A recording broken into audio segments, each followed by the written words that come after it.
दिवाली के मौके पर सरकार ने बाजारों को पूरी तरह से खोले जाने के अहकामात जारी किए हैं, तो वहीं कोरोना की वजह से प्रोटोकॉल पर अमल करने की भी हिदायत दी गई है, जिस पर अमल को यकीनी बनाने के लिए जिला इंतजामिया को जिम्मेदारी दी गई है। हालांकि धनतेरस की खरीदारी के दौरान लोगों के जरिए कोरोना पर प्रोटोकॉल की खिलाफ वर्जी भी देखने को मिल रही है। हमारे कानपुर नुमाइंदे संदीप सविता ने बाजार की सूरत हाल का जायजा लिया।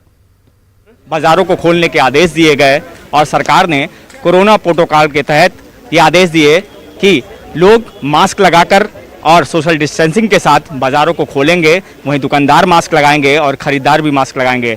इसका पालन जिला इंतजामिया कराएगी। लेकिन आप देख सकते हैं कि इस समय मैं कानपुर के नवीन मार्केट पे खड़ा हूं और यहां पर किस तरह से सोशल डिस्टेंसिंग की अगर बात की जाए तो उसका भी उल्लंघन, रात भर जिस तरह से खरीदारी हुई उसके बाद इस समय देख सकते हैं कितने लोग बाजार में मास्क लगाए हुए हैं या कोरोना प्रोटोकॉल का उल्लंघन कर रहे हैं। अगर दुकानदारों की बात की जाए तो आप तस्वीरों में देख चुके हैं कि किस तरह से दुकानदार बिना मास्क के ही यहाँ पर दिखाई दे रहे हैं। 10% लोग ही ऐसे हैं जो मास्क लगाकर मार्केट में दिखाई दे रहे हैं, चाहे वो दुकानदार हों चाहे वो खरीदार हों। तो कहीं ना कहीं जिस तरह से आदेश जो जारी किए गए थे उन आदेशों का पालन नहीं हो रहा है और कोरोना प्रोटोकॉल का उल्लंघन हो रहा है। कानपुर से संदीप सविता, न्यूज़ 18।